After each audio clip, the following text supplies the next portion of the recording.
Alright, selamat datang di channel Uncle Joe, channel seputar bisnis kopi ya, lebih banyak bahas bisnisnya dibanding kopinya. Teman-teman, ya kali ini gue mau sharing seputar behind the scene dari angel investor di Xbar 2 ya. Jadi ini video yang sebetulnya cukup private gitu, tapi gue mau share ke teman-teman sebagai pelaku UMKM. Jadi karena gue di level UMKM dan ini hal yang baru buat gue, hal yang pertama terjadi sama gue punya angel investor. Dan gue pengen share ke kalian ada dua hal behind the scene kenapanya gue bisa dapat angel investor. Ya gue bakal share juga caranya gimana dapat angel investor. Dan di akhir video gue mau sharing isi dari kontrak gue sama angel investor. Poin-poinnya aja, nanti biar teman-teman bisa belajar, ambil contoh dari kerjasama ini. Dan gimana kita langsung mulai aja.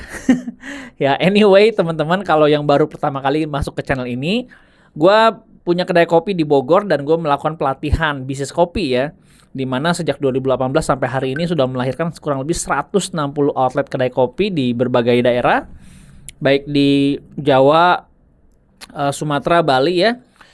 Juga gue melakukan mentoring ya, pendampingan buat teman-teman yang memang lagi mau merintis gitu. Juga sebagai konsultan karena aktivitasnya gue pelatihan, banyak sharing ini itu, jadi gue punya punya track record untuk dipercayakan untuk menghandle sebuah kedai kopi. Jadi ada beberapa outlet yang memang memakai jasa gue sebagai konsultan ya. Oke, kita langsung mulai aja di video soal angel investor di Xbar 2. Yuk, kita mulai.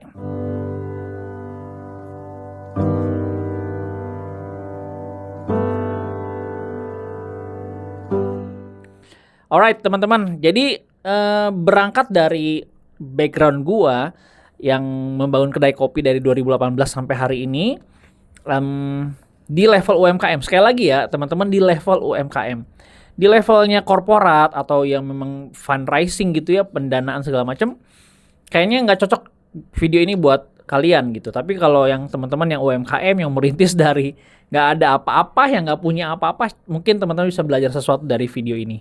Pertama-tama, gue yang nggak suka bekerja sama dengan banyak orang karena gue tahu karakter gue ya. Gue mengenal diri gue lah. Gue sulit bekerja sama karena standarnya gue cukup tinggi gitu. Gue banyak menuntut kalau memang berpacaran sama gue, lu harus harus sesuai, harus profesional. Nah kebanyakan yang gue temuin jadi nggak standar gitu. Jadi tidak masuk di, nggak qualify gitu loh untuk kerjanya, etos kerjanya ya. Karena gue nggak mau main-main gitu. Gue pengen kalau kerja ya serius, bareng-bareng memang serius gitu. Harus mau bayar harga, harus punya etos kerja. Nah gue nggak cocok gitu ketemu banyak partner yang nggak bisa memenuhi standar-standar yang seharusnya ya, yang sewajarnya. Nah jadi gue paling males tuh kalau misalnya ada kerjasama gitu ya, bareng sama, maksudnya kerjasama bisnis yang sama-sama ngasih duit gitu ya. Gue pernah bilang sih ke beberapa teman gue juga, ke beberapa komunitas, kalau gue pengen bekerja sama bisnis bareng gitu ya. Tapi pilihannya dua, mau gue yang aktif atau silent gitu. Jadi pilihannya, kalau lu mau aktif ya gue silent, kalau gue mau aktif ya lu silent gitu. Gue nggak pengen ngambil keputusannya ribet gitu, harus birokrasi bla bla, RUPS dulu dan lain-lain. Enggak, gue pengen langsung kalau memang perlu eksekusi gitu. Gue nggak pengen berlama-lama, berlarut-larut gara-gara manajerial atau kepala yang banyak gitu ya. Jadi itulah kenapa gue tuh nggak mau gitu kerja sama bisnis banyak orang ya. Udah gitu potensi konfliknya gede gitu kalau nggak standar gitu. Gue pengennya yang kerja ya standar. Oke, pertama-tama kenapa di Xbar 2 gue terima investor ya, dana investasi dari angel investor. Nah teman-teman, angel investor itu mengcover seluruh biaya ya, seluruh dana yang dibutuhkan, baik renovasi, beli tools, beli raw material, pokoknya 100% di cover sama angel investor. Hmm, jadi gua sebelum memulai sebelum gua menawarin ke beberapa calon investor, gua memang udah apa ya, udah bersepakat sama timnya Uncle Joe bahwa ada investor atau tidak ada investor, X-Bar 2 harus jalan. Jadi keputusan ini cukup penting ya. Jadi kalau misalkan nanti nggak ada investor ya tetap gas. Kalau ada investor ya gas juga gitu. Nggak ada setengah-setengah. Ya, dan memang kalau misalkan gua ambil gas tanpa investor, memang udah pasti gua akan keteteran di cash flow. Ya, yang pertama itu adalah kenapa behind the scene gua masuk investor, karena kurmod, kurang modal. Nah, kenapa ada angel investor ya karena kurang modal gitu. Ya, jadi memang mepet banget nih Uncle Joe, mepet banget lah duitnya gitu, cash flow-nya untuk buka X-Bar 2 gitu ya. Satu tempat gue udah tektokan sama yang punyanya, udah apa ya, udah MOU bahkan sama yang punyanya, udah bikin SPK. Dan gue jalan terus, belum ada investor tuh, gue jalan terus tuh. Pokoknya gue harus titik sama yang punya tempat harus clear dulu deh. Gitu. Karena ini ada satu hal yang nggak mau gue lewatin. Yang tempatnya oke, legend bagus, ada satu yang membuat gue memaksa untuk mengambil resiko ini, yaitu alasan kedua behind the scene-nya, yaitu kesempatan. Ya, jarang-jarang banget gue dapet kesempatan di tempat ini. Ya, memang secara lokasi dia nggak punya lahan parkir mobil tuh nggak ada. Jadi lu mau masuk ke daerah situ, lu perlu ada effort gitu buat lu parkir di mana, dan lu harus jalan kaki ke situ. Dan itu bikin satu keraguan juga awalnya ya. Tapi seketika kayaknya harus ya, ketika Tuhan bukain jalan, kayaknya mau nggak mau gue harus ambil ini tempat. Si yang punya tempat ngasih gue gratis 2 tahun. Ya. Tempatnya silakan dipakai selama 2 tahun gratis. 2 tahun tuh lama loh. Ya, even yang di Guntur aja tuh 2 tahun nih lama banget nih beresnya. Ini kasih 2 tahun gratis dengan catatan gua merenovasi sendiri gitu, biayanya gue yang cover. Gue pikir-pikir, ya gue kan renovasi bukan mau bikin villa gitu ya. Kayaknya gue yang konsepnya raw, kayaknya oke deh gue ambil 2 tahun. Kan jarang banget nih satu pemilik tempat yang cukup strategis tempatnya ngasih gratis 2 tahun di barter. Sebenarnya bukan gratis ya, maksudnya lu renovasi aja tapi gue kasih free 2 tahun. Jadi hitung-hitungannya tuh kalau renovasi itu mungkin habis 70 jutaan di tempat itu. Jadi si yang punya tempat berpikir kayaknya nih anak bakal habis 70 jutaan deh. Ya belum tahu aja konsep gue raw gitu. Jadi kalau raw kan gue bisa tekan budget banyak hal gitu di situ ya. Jadi hitung-hitung ya udahlah, gue nggak boleh lewatin lah kesempatan ini gitu loh. Jadi itu yang alasan kedua kenapa gue mau terima angel investor, itu kesempatan. Yang pertama adalah kurang modal, udah pasti. Yang kedua kesempatan. Nah yang ketiga, karakter gue yang risk taker ya. Bagian keuangan udah ngasih tahu wanti-wanti, ini ntar dulu kek atau gimana, hati-hati atau apalah gitu ya. Juga ada resiko gagalnya juga udah pasti. Tapi gue pikir-pikir kan, bisnis mana yang nggak ada resikonya gitu. Hampir semua ada resiko kan. Tinggal hitung-hitungan lu, kayaknya buat resiko segitu, udahlah gue berani gitu loh. Kan lu punya hitung-hitungan dong. Kalau misalkan resiko gagal lu ya, lu hilangnya segitu. Tapi resiko berhasil lu juga lu dapetnya segitu. Lu punya hitung-hitungan kan. Nah gue mengambil resiko, gue berani ambil resiko. Nggak ada tempat parkir gitu ya. Terus juga akses ke situnya kalau hujan juga orang susah gitu. Dan setelah gue ambil resiko ini, ada hal-hal yang sepertinya dibukakan jalannya. Gue tuh nggak maksa ya. Jadi begini, gue nggak harus nih, enggak. Gue cuma bilang sama Tuhan begini, kalau memang Tuhan bukakan jalan, ini pasti terbuka gitu. Jadi sebelum gue ketemu sama yang punya tempat nih, gue pakai motor, sengaja gue nggak pakai mobil, ketemu sama yang punya tempat. Itu baju gue juga dilus-lusuhin gitu ya. Jadi biar nggak dianggap gue ada duit gitu. Jadi gue ya udah pakai motor panas-panasan, di motor gue doa sama Tuhan begini, kalau memang diizinkan tempat itu gue pakai, pasti ada jalannya. Kalau enggak ya udah, gue mundur aja karena memang tidak ada jalannya. Jadi gue berpikir sesimpel itu, teman-teman. Ya. Jadi ya udah akhirnya karena sepertinya dibukakan satu, ini kondisi dilewatin satu obstacle-obstacle-nya jadi kayak dipermudah gitu, sepertinya semesta mendukung ya. Ya udah ngalir sampai hari ini nih. Jadi ya di behind the scene-nya itulah kurang lebih ya. Pertama modal, kedua kesempatan, jarang-jarang gue bisa dapat kesempatan kayak gini. Yang ketiga karena karakter gue risk taker. Nah, gue mau share poin kedua adalah cara dapetin angel investornya gimana nih teman-teman ya. Ya, gue berkaca sama karakter gue dulu. Gue mau karakter gue tuh, cara gue kerjasama gimana.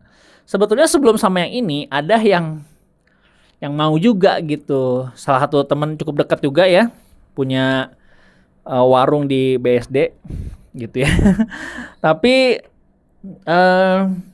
kayaknya gue kurang cocok kalau misalkan gue yang nggak mau terlalu detail. Gue bukan yang melankoli banget gitu buat soal hitung-hitungan. Gue pengen yang memang orang ini percaya 100% sama gue. Gue nyari yang memang udah Jo nih duit, silakan lu atur aja. Gue pengen yang begitu. Ya angel investornya. Kan posisinya angel investor loh, bukannya investor doang nih. Ya, ada beberapa yang mau berinvestasi di Xbar, tapi gue butuh seseorang yang nih Jo duitnya gue lempar ke lu atur aja. Gue pengen yang begitu. Tinggal gue tiap bulan mempertanggungjawabkan. Jadi gue pengen orang yang benar-benar 100% percaya sama gue. Gue mau tunjukin bahwa gue punya etos kerja yang oke. Gue punya track record yang bisa dipertanggungjawabkan, teruji gitu ya. Nah gue pengen ada orang yang gue tahu gue kenal gue percaya sama, walaupun tidak dekat ya. Angel investor itu tidak harus punya hubungan dekat sama kita, nggak harus, tapi minimal dia percaya sama kita 100%. Jadi gue tawarin dan gue pilih karakter orangnya yang cocok sama gue nih, yang kira-kira mau percaya, gue lempar langsung. Bro, nih gue punya project di Xbar 2, gue butuh angel investor, mau gak? Kalau ada orang yang langsung oke, Jo, gue mau, gue percayakan sama lu nih duitnya silakan lu atur. Nah gue nyari yang kayak gitu ya. Nah gue pengen yang kayak gitu. Akhirnya ya baik lagi, kalau nggak ada pun ya udah nggak apa-apa gitu. Akhirnya gue lempar peluang ini dan beliau mau.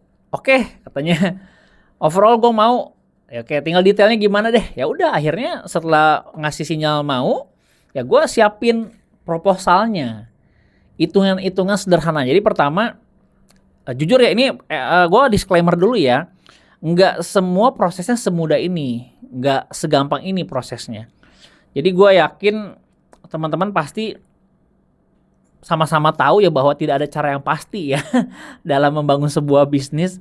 Cuman gue sharing apa yang gue alami saat ini, bagaimana cara gue proses dapat angel investor. Tidak bisa dijadikan patokan, tapi minimal lu bisa ambil beberapa poin yang penting ya. Secara hierarki gue nggak tahu ukuran pastinya cara mendapatkan angel investor, tapi yang gue lakukan adalah gue memang ngebangun track record gue sejak lama ya. Soal kejujuran, gue memberikan contoh ke anak-anak barista soal jujur. Bahkan dalam kehidupan personal gue pun ya gue jujur apa adanya. Dan gue tunjukkan itu. Bahkan gue berani bilang track record gue cukup teruji soal kejujuran, soal mempertanggungjawabkan keuangan. Sama pada investor Uncle Joe yang di pusat pun juga begitu. Dia silent. Gue tiap bulan ngasih laporan, transferan, dia dapetin passive income. Ya, jadi gue udah punya track record itu selama 4 tahun. Ya gue pertahankan. Bahkan ya dengan kejujuran sedetail mungkin gue bisa kasih pertanggungjawaban ke investor gue di Uncle Joe. Nah sekarang di Xbar, gue tunjukkan juga bahwa ya gue punya track record gitu di sini. Gue punya catatan yang cukup oke lah soal kejujuran. Jadi gue tunjukkan itu. Yang kedua, jadi gue memilih si angel investor ini yang karakternya bukan mirip gue, bukan. Maksud gue perlu ngerti yang sesuai sama karakter gue. Gue pengen dia tuh paham bahwa gue tuh begini gitu, karakter gue tuh ya begini gitu, agak keras gitu, agak mau koleris gitu ya. Gue pengen si angel investor tuh mengenal gue bahwa gue tuh nggak mau lu aktif di sini, gue pengen lu silent aja, lu diem aja, lihat gue mempertanggungjawabkan keuangan lu gitu. Kurang lebih begitulah sederhananya ya. Jadi nomor 2 ya, setelah track record yang teruji, nomor 2 pilih calon investor yang sesuai karakter lu, yang dia tuh mungkin nggak ngerecokin deh gitu, nggak ngeributin hal-hal yang sepele. Yang penting goal akhirnya dia dapat laporan yang oke gitu tiap bulan dari gua. Ya. Nomor 3 nih, cara dapetin angel investornya ya. Siapin proposal yang sederhana. Jadi nggak usah ribet-ribet, nggak usah ngejelimet. Ingat, investor itu cuma pengen tahu kapan duit gue balik gitu ya. Nah, sesederhana itu aja yang kita kemas bahwa ini cara gue untuk dapetin BEP ya. Setelah BEP begini, jadi bikin apa ya? Bikin proposal yang simple, yang sederhana, yang mudah dipahami, yang nggak usah canggih-canggih, bikin pendahuluan bla bla bla. Pokoknya gimana cara lu tunjukin ke calon investor, begini loh cara gue dapetin BEP-nya. Ya, kapan BEP-nya, target BEP-nya. Dibuat sesederhana mungkin, tunjukin itu ya yang gue lakukan. Ya, jadi nggak muluk-muluk. Jadi benar-benar yang gue bikin tuh ya sederhana, membumi banget, make sense lah, ya masuk akal, gitu, dan tepat sasaran. Jadi 3 hal itu yang cara gue dapetin angel investor. Ya mungkin teman-teman kalau punya pertanyaan atau kurang jelas atau ada satu hal yang memang ngeganjel dalam pikiran lu, silakan komen di below buat kita coba diskusi bersama ya. Nah terakhir gue pengen ngebukain MOU-nya. Ya buat teman-teman belajar nih, jadi kita bisa sama-sama sharing. Kan jarang banget orang mau sharing nih isi dari MOU atau kerjasamanya antara gua sebagai operasional, beliau sebagai angel investor ya. Ini gue bacain aja ya, gue nggak tunjukin, gue bacain aja poin-poin penting aja yang gue baca ini. Jadi lu akan mencatat atau mengetik atau menulis lah ya.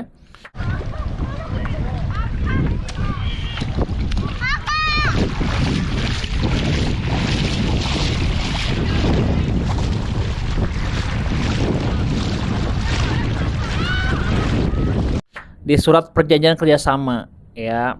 Jadi ada 2 pihak ya, pihak pertama gua, pihak kedua si angel investor. Gua pihak pertama, beliau pihak kedua. Oke, dibuat nama, nomor KTP, alamat yang jelas, sama di pihak yang invest juga, nomor KTP, alamat jelas, sama ya mungkin nomor telepon atau apalah data pribadi yang memang perlu ditulis dalam perjanjian kerja. Nah ini secara bersama-sama pihak pertama dan kedua selanjutnya disebut para pihak ya. Pada hari ini sekian September bla bla bla, para pihak bekerja sama gitu disebut ya melakukan kontrak kerjasama dengan ketentuan-ketentuan atau syarat-syarat sebagai berikut. Nah ini nih ya. Jadi pasal 1 gue bikin ada beberapa pasal. Pasal 1 adalah ketentuan umum. Jadi pihak kedua menyerahkan sejumlah uang kepada pihak pertama bla bla bla.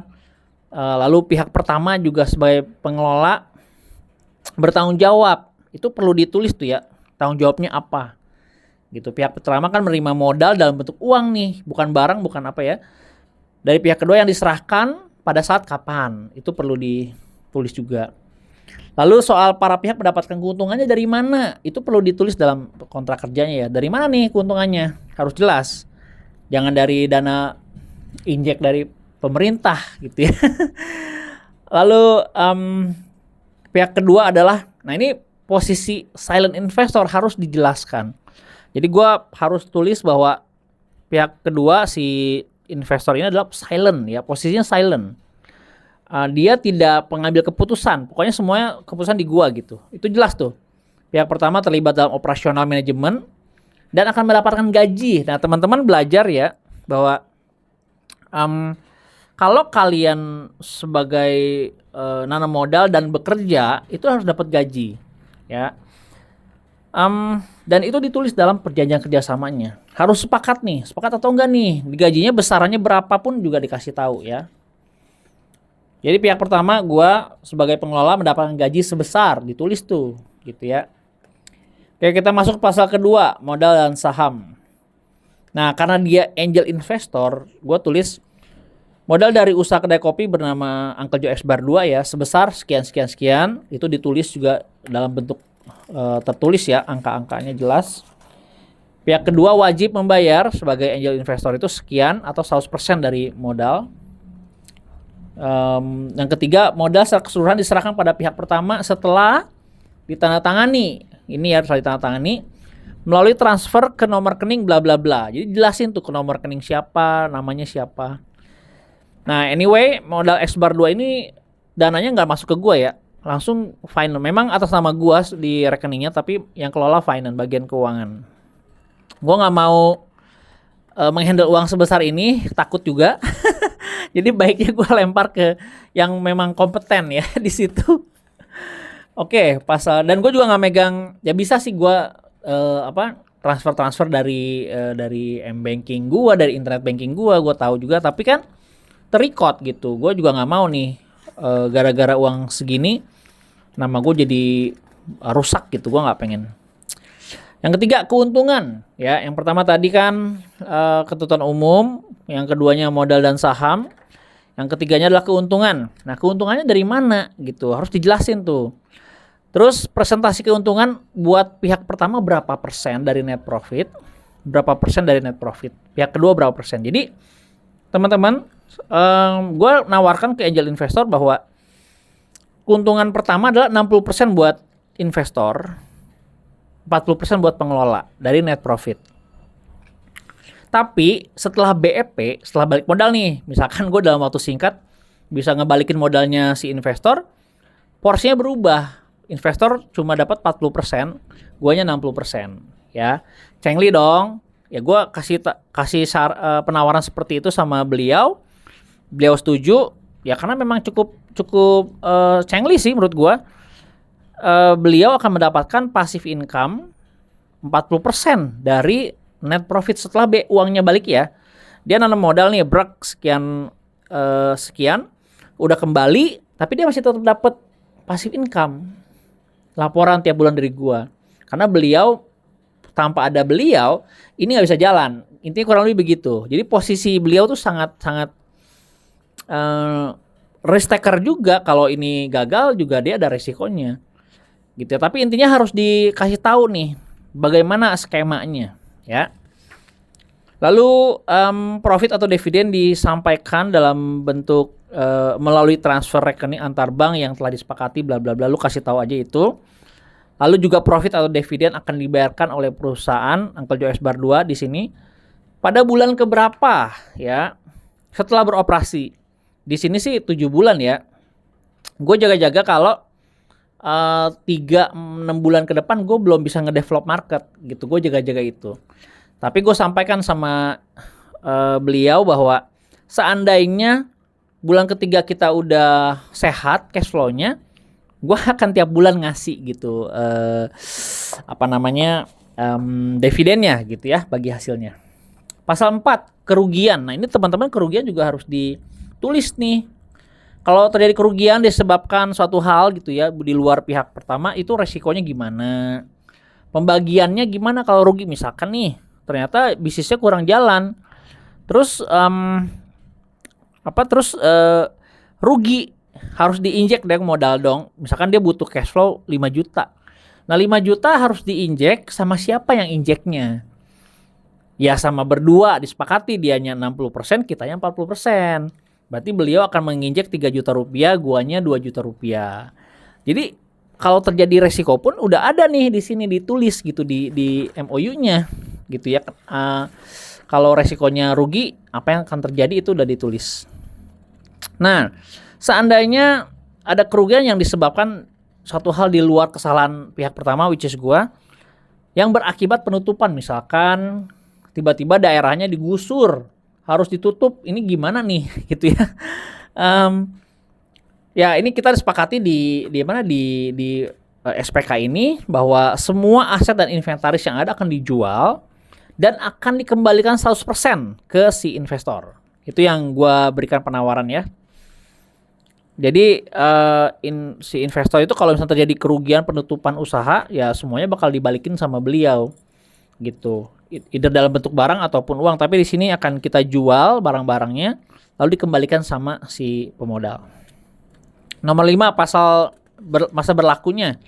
Nah, ditulis juga nih masa berlakunya.